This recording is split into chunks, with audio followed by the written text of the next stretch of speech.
Hello friends, स्वागत है आपका आपके अपने YouTube channel UP TET C TET preparation में। फ्रेंड्स, आज हम आपके लिए डीएलएड फर्स्ट सेमेस्टर के हिंदी विषय के अति लघुत्तरीय प्रश्नों का रिवीजन लेकर आए हैं। फ्रेंड्स, आप लोगों के एग्ज़ाम बहुत जल्दी ही स्टार्ट होने वाले हैं, तो आप अपनी तैयारी में बहुत ज़ोर शोर से लग जाइए और आप अपनी तैयारी को बनाए रखने के लिए हमारे चैनल को ज्वाइन कीजिए, हमारे चैनल को सब्सक्राइब कीजिए और बेल आइकन को प्रेस कीजिए ताकि हमारी सभी वीडियोस के नोटिफिकेशंस आपको मिल सकें और आप सभी चीज़ों से अपडेट रह सकें। तो चलिए फ्रेंड्स, आज के अति लघुत्तरीय प्रश्नों को स्टार्ट करते हैं। पहला प्रश्न है, भावों और विचारों के आदान प्रदान का माध्यम है। तो फ्रेंड्स, हम जिस माध्यम से अपने भावों और विचारों को आदान प्रदान करते हैं, यानी किसी के भावों और विचारों को सुनते हैं और अपने भावों और विचारों को उसे बताते हैं, उसे भाषा कहते हैं। तो भावों और विचारों के आदान प्रदान का माध्यम भाषा है। नेक्स्ट क्वेश्चन, मनोभावों को बोलकर प्रकट करने का माध्यम है। तो मनोभावों को बोलकर प्रकट करने का माध्यम मौखिक भाषा है, यानी बोलकर प्रकट करने का माध्यम मौखिक भाषा है। नेक्स्ट, लिखकर या पढ़कर विचारों का आदान प्रदान करते हैं। तो लिखकर या पढ़कर विचारों का आदान प्रदान लिखित भाषा द्वारा किया जाता है। नेक्स्ट क्वेश्चन, भाषा के कितने रूप हैं। तो फ्रेंड्स, भाषा के कुल 2 रूप हैं, मौखिक भाषा और लिखित भाषा। नेक्स्ट क्वेश्चन, हिंदी भाषी परिवार में जन्म लेने वाला शिशु प्रारंभ से ही हिंदी भाषा के परिवेश में रहकर हिंदी भाषा सीख लेता है। तो हिंदी उसकी कौन सी भाषा है। तो वह उसकी मातृभाषा है। नेक्स्ट क्वेश्चन, बच्चे को पहले वर्ण ज्ञान, फिर शब्द और उसके बाद वाक्य सिखाया जाता है। क्या यह उचित है।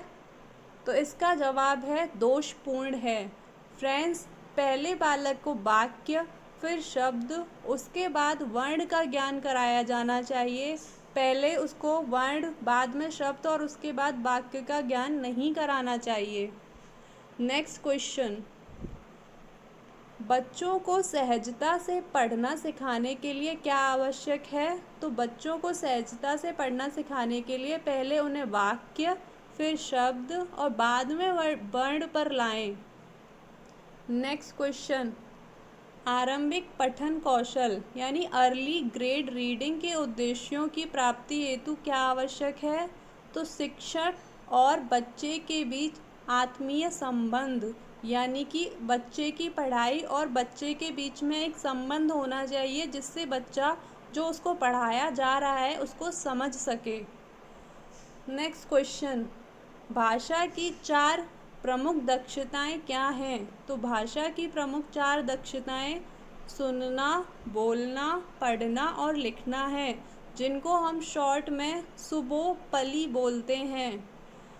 नेक्स्ट क्वेश्चन, मुद्रा भाव पठन का तरीका क्या है। तो मुद्रा भाव पठन के लिए शिक्षक आवरण पृष्ठ पर दिए गए चित्रों के भाव मुद्रा दिखाकर चर्चा करें। यानी फ्रेंड्स, जो आपकी किताब में मुद्रा बनाई हुई होती हैं उसके चित्र दिखाकर जब शिक्षक आपको किसी चीज़ के बारे में बताता है तो उसे मुद्रा भाव पठन। नेक्स्ट क्वेश्चन, दृश्य पठन का क्या तरीका है। तो बच्चों को भ्रमण पर ले जाएं और उनके अनुभवों की चर्चा करें। तो फ्रेंड्स, जब हम बच्चों को कहीं बाहर घुमाने लेकर जाएं और वहाँ पे जाने के बाद उस जगह के बारे में बच्चों से प्रश्न पूछें तो उससे पता चलता है कि बच्चा कितना सीख पा रहा है और कितना समझ पा रहा है। इसी को दृश्य पठन कहते हैं।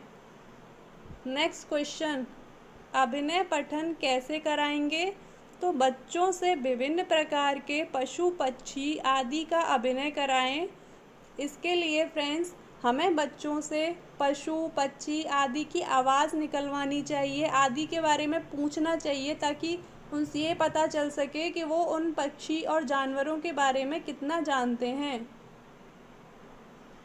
चित्र पठन कैसे कराएं। तो पुस्तक तथा पाठों में दिए गए चित्रों के नाम पूछें।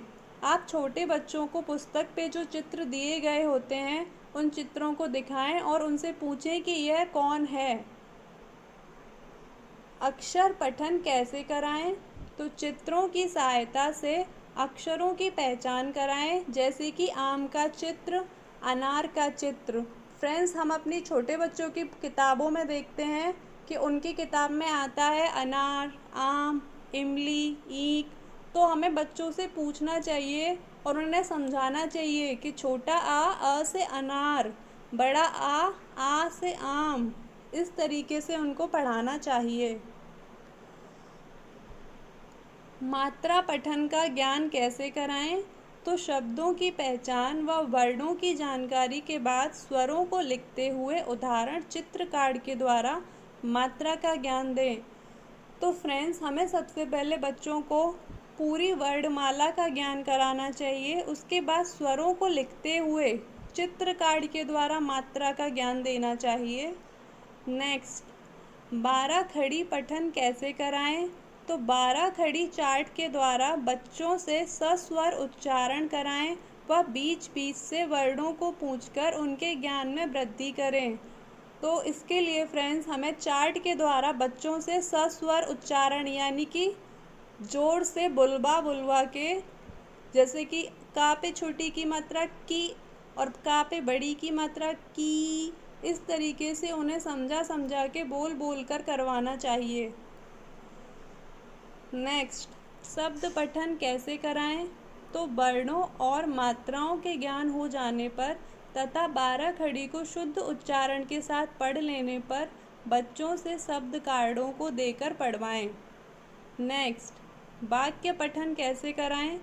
पृथक पृथक लिखे हुए शब्द कार्डों को जोड़कर वाक्य पठन कराएं, यानी कि अलग अलग शब्द लिखे हुए कार्ड लें, उनको जोड़ें, फिर एक एक शब्द को करके पूरा वाक्य पढ़वाया जाना चाहिए। नेक्स्ट, कविता पठन कैसे कराना चाहिए? तो बच्चों को कविता सुनाएं, उन्हें सुनते समय उंगली रखवाएं व पढ़ने को कहें। फ्रेंड्स, अगर आप उंगली नहीं रखवाएंगे तो बच्चे भूल जाएंगे कि वो कहाँ पढ़ रहे थे। इसलिए हमेशा बच्चों के जहाँ पे भी आप पढ़वाएं वहाँ उंगली रखवाएं और उनसे बुलवाएं। नेक्स्ट क्वेश्चन, भाषा किसे कहते हैं? तो जो बातें एक दूसरे से बोलकर या लिखकर समझी व समझाई जाएं, वही भाषा कहलाती है। नेक्स्ट, क्या भाषा का संबंध वर्ण से है? तो भाषा की प्रत्येक इकाई का संबंध ध्वनियों से है, अर्थात मन में उठने वाले विचारों को प्रकट करने के लिए मुख से जो ध्वनियाँ निकलती हैं उन्हें ही वर्ण कहते हैं। वर्णमाला किसे कहते हैं? तो वर्णों के निश्चित और क्रमिक समूह को वर्णमाला कहते हैं। फ्रेंड्स, वर्णों का जो निश्चित और क्रमिक समूह होता है उसी को वर्णमाला कहा जाता है। जैसे वर्णमाला में पहले स्वर आते हैं, फिर व्यंजन आते हैं। स्वर में पहले अ, आ, ई, उ और व्यंजन में क, ख, ग, सभी एक व्यवस्थित क्रम में लगे होते हैं, उसी को वर्ण। वर्ण कितने प्रकार के होते हैं? तो वर्ण 2 प्रकार के होते हैं, स्वर, दूसरा व्यंजन। स्वर किसे कहते हैं? जिन वर्णों का उच्चारण करते समय मुख से निकलने वाली वायु के मार्ग में कोई रुकावट नहीं होती, उन्हें स्वर कहते हैं। हिंदी में 11 स्वर होते हैं। फ्रेंड्स, इसके लिए हम यह भी कह सकते हैं कि जिन वर्णों का वाचन पूर्ण रूप से स्वतंत्र तथा बिना किसी की सहायता से किया जाए वही स्वर कहलाते हैं। व्यंजन किसे कहते हैं? तो जिन वर्णों के उच्चारण में मुख से निकलने वाली वायु को मार्ग में विभिन्न अंगों के टकराने के कारण रुकावट आती है, उन्हें व्यंजन कहते हैं। ये स्वर की सहायता से उच्चारित होते हैं। तो फ्रेंड्स, व्यंजन को स्वर की सहायता से ही उच्चारित किया जाता है, जबकि स्वर स्वतंत्र रूप से उच्चारित किए जाते हैं। नेक्स्ट क्वेश्चन, शब्द किसे कहते हैं? तो वर्णों के सार्थक और सही क्रम को ही शब्द कहते हैं। समान अर्थ प्रकट करने वाले शब्द क्या कहलाते हैं? तो इन्हें पर्यायवाची या समानार्थी शब्द कहते हैं। नेक्स्ट क्वेश्चन, अग्नि, जल तथा वायु के 3 पर्यायवाची शब्द लिखिए। तो अग्नि के 3 पर्यायवाची शब्द पावक, अनल, ज्वाला। वायु के 3 पर्यायवाची समीर, अनिल, पवन। और जल के 3 पर्यायवाची नीर, अम्बु, सलिल। फ्रेंड्स, हम आपको यहाँ बता दें कि विद्यार्थियों में अग्नि और वायु के जो पर्यायवाची अनिल और अनल हैं, इनको लेकर बहुत कन्फ्यूज़न रहती है और यह वाले क्वेश्चंस कई बार डीएलएड की परीक्षाओं में तथा यूपी टेट, सी टेट इनमें भी पूछे जा चुके हैं। तो आप इसको लेकर अपने क्लियर रखें कि अग्नि अनल को बोलते हैं और वायु अनिल को बोलते हैं। नेक्स्ट क्वेश्चन, विपरीत अर्थ बताने वाले शब्दों को क्या कहते हैं? तो विलोम या विपरीतार्थी शब्द कहते हैं। जैसे लड़का, लड़की, राजा, रानी। नेक्स्ट क्वेश्चन, उत्थान, दीर्घ तथा दिन का विलोम शब्द लिखिए। उत्थान का मतलब होता है किसी चीज़ में बढ़ना, और जिसका ऑपोजिट हो जाता है यानी विलोम हो जाता है पतन, यानी किसी का नष्ट होना। नेक्स्ट है दीर्घ मतलब बहुत बड़ा, और लघु मतलब छोटा। दिन का विलोम होता है रात। नेक्स्ट क्वेश्चन, संधि किसे कहते हैं? 2 शब्दों के मिलने पर पहले शब्द के अंतिम वर्ण और दूसरे शब्द के पहले वर्ण के मेल से जो विचार उत्पन्न होता है उसे संधि कहते हैं।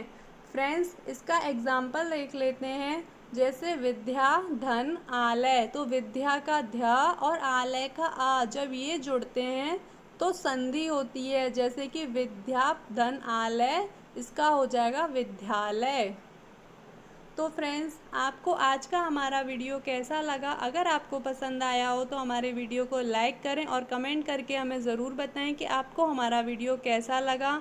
और फ्रेंड्स, डीएलएड की सभी जानकारियों के लिए आप हमारे चैनल को ज्वाइन करें, इसे सब्सक्राइब करें और बेल आइकन को ज़रूर प्रेस करें ताकि हमारी आने वाली सभी वीडियोज़ के नोटिफिकेशंस आपको मिल सकें। तो फ्रेंड्स, फिर मिलते हैं नेक्स्ट वीडियो में।